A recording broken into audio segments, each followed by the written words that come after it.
皆さん、こんにちは。未来創造チャンネルです。今日は、太陽電池の真打ちを紹介します。理論変換効率がなんと 75% という驚異的な量子ドット太陽電池です。また、高効率が期待できるだけでなく、低コスト化も期待できる太陽電池のホープです。今後太陽電池の主流となり、日本のエネルギー自給率の向上に貢献するだけでなく、世界の温暖化対策とエネルギー問題の解決に貢献します。1、はじめに、現状のシリコン太陽電池等は残念ながら理論変換率は約 30% で、最新実測値も 29% に到達しています。そのため複層タンデム型等工夫をして 40% を狙っている段階です。ただしコストは2倍以上かけての製品になります。またペロブスカイト太陽電池の工夫で 40% を狙っている開発もあります。これは当チャンネルの技術を統合するととんでもないことに、最新技術曲げられるペロブスカイト太陽電池光波長変換透明フィルム2つ合わせた時の変換効率は、リンクを参照願います。では本当の真打ちがどのような実力かを説明しますと、今回の量子ドット太陽電池は理論変換効率がなんと 75% です。皆さんもびっくりでしょう。現在と同等の出力なら面積は半分以下になりますし、同じ面積なら出力は2倍以上になります。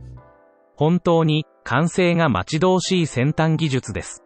では、詳しい説明が待ち遠しいでしょうから、内容に移ります。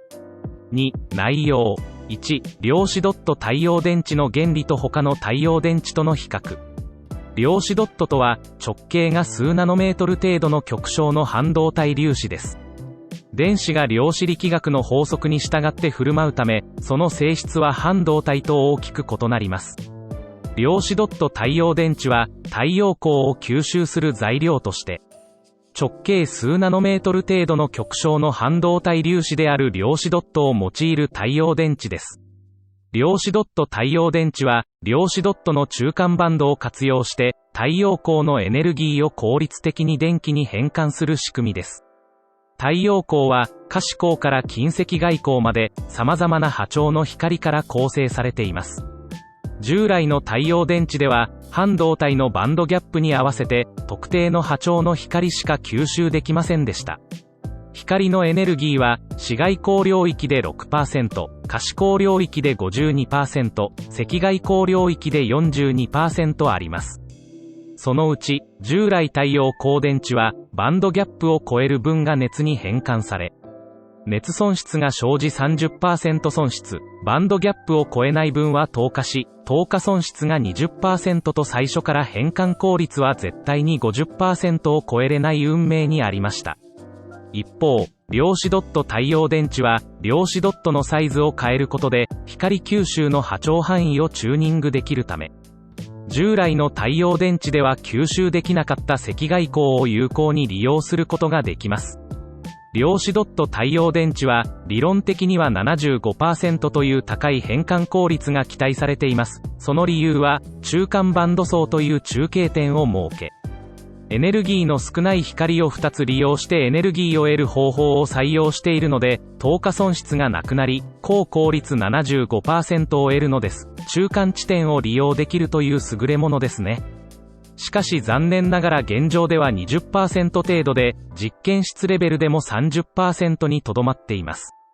最新の研究で、量子ドットの総数の増大と、中間バンド内のキャリアの超寿命化が実現できれば、効率 40% 以上の目処がついていますので、75% 効率確率も夢ではないでしょう。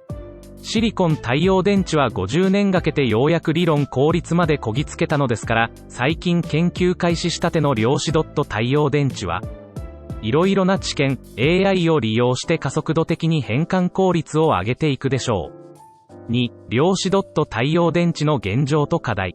量子ドット太陽電池は、理論変換効率が 75% と非常に高いことから、次世代の太陽電池として期待されています。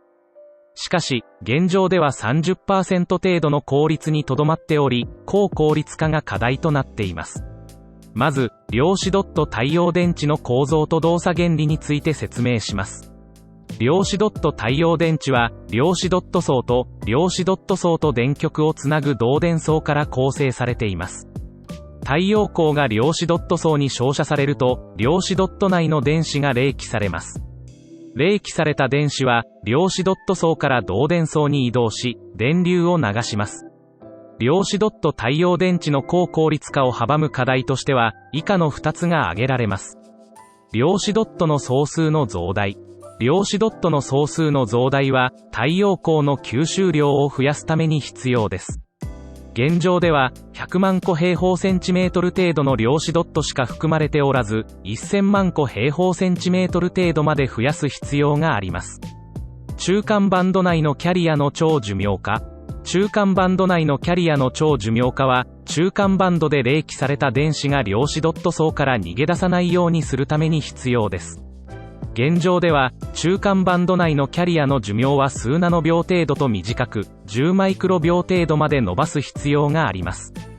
3. 量子ドット太陽電池の課題への解決策。量子ドット太陽電池の将来展望について、先ほど説明した課題への解決策を解説します。量子ドット太陽電池の高効率化に向けて、以下の2つのアプローチが考えられます。1. 量子ドットの数を増やす。量子ドットの数を増やすことは、太陽光の吸収量を増やすために必要です。現状では、100万個平方センチメートル程度の量子ドットしか含まれておらず、1000万個平方センチメートル程度まで増やす必要があります。量子ドットの総数を増やすためには、以下の3つの方法が考えられます。1. 量子ドットのサイズを小さくする。量子ドットのサイズを小さくすると、同じ面積内に多くの量子ドットを配置することができますし、量子ドット層の厚さを抑えることができ、航路長を短くすることができます。また、量子ドット同士の相互作用も弱くなるため、光吸収効率が高まります。2. 量子ドットの密度を高める。量子ドットの密度を高めると、同じ体積内に多くの量子ドットを配置することができます。しかし、量子ドットの密度を高めると、量子ドット間の相互作用が大きくなり、光吸収効率が低下する可能性があります。3. 量子ドットを複数層に重ねる。量子ドットを複数層に重ねることで、同じ面積内に多くの量子ドットを配置することができます。また、複数層に重ねることで、量子ドット間の相互作用を抑えることができます。2. 中間バンド内のキャリアの超寿命化。中間バンド内のキャリアの超寿命化は、中間バンドで冷気された電子が量子ドット層から逃げ出さないようにするために必要です。現状では、中間バンド内のキャリアの寿命は数ナノ秒程度と短く、10マイクロ秒程度まで伸ばす必要があります。中間バンド内のキャリアの超寿命化を実現するためには、以下の3つの方法が考えられます。1. 量子ドットと基板の界面を改良する。量子ドットと基板の界面を改良することで、中間バンド内のキャリアの損失を抑えることができます。方法としては、量子ドットの欠陥密度を低減することで、キャリアの再結合を抑えることができます。量子ドット層の表面を開出することで、キャリアの散乱を抑えることができます。中間バンドの構造を工夫することで、キャリアの補足率を高めることができます。2. 量子ドットの形状や構造を工夫する。方法としては、量子ドットの形状や構造を工夫することで、中間バンド内のキャリアの捕獲効率を高めることができます。3. 中間バンドのエネルギー位置を最適化する。中間バンドのエネルギー位置を最適化することで、中間バンド内のキャリアの寿命を伸ばすことができます。方法としては、量子ドットの材料を工夫することで、中間バンドのエネルギー順位を適切に設定し、キャリアの寿命を伸ばすことができます。例えば、半導体結晶ではなく、有機化合物やペロブスカイトなどの材料を用いることで、キャリアの寿命を伸ばすことができるという研究成果があります。4. 量子ドット太陽電池の将来展望。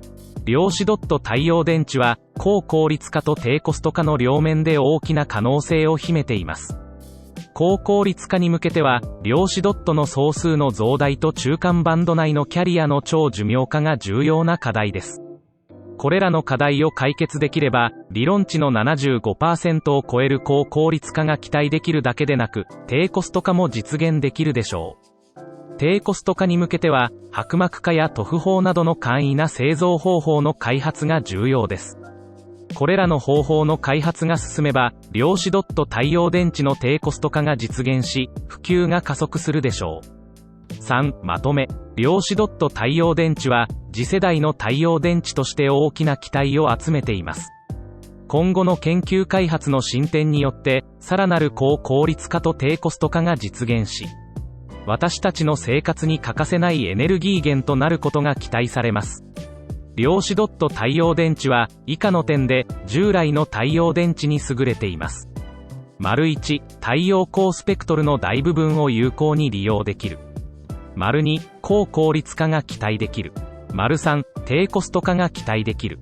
これらの優位性から、量子ドット太陽電池は、今後、太陽光発電の主流となることが運命づけられています。量子ドット太陽電池の実用化に向けた研究開発は加速しています。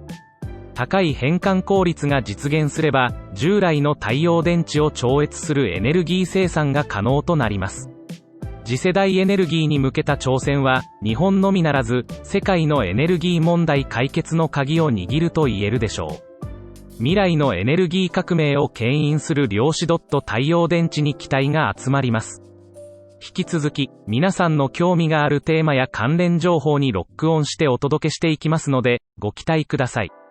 4. 最後に、当チャンネルは、より良い日本の未来創造を願ってをテーマで発信しております。今回のテーマは、量子ドット太陽電池でした。理論変換効率がなんと 75% という驚異的な太陽電池についての原理と課題、その今後をわかりやすく説明しました。日本のものづくりは最先端を行くので、具体化も夢ではないでしょう。皆さんの立場はいろいろでしょう。アイデアを提案する人、提案を具体化する人、行き詰まった時にアドバイスする人、資金を提供する人。応援する人、支援する人、そうです。あなたがその中の主人公なのです。積極的に、そして確実にその役割を果たしましょう。そうすることにより、夢がすぐに現実となります。日本は協調を大切にし、常にウィンウィンで進めますので、世界の未来も当然明るくなります。なお、本チャンネルのコンテンツは、物事を多角的に分析しできるだけわかりやすくまとめています。お時間の許す限り、他のコンテンツもご視聴ください。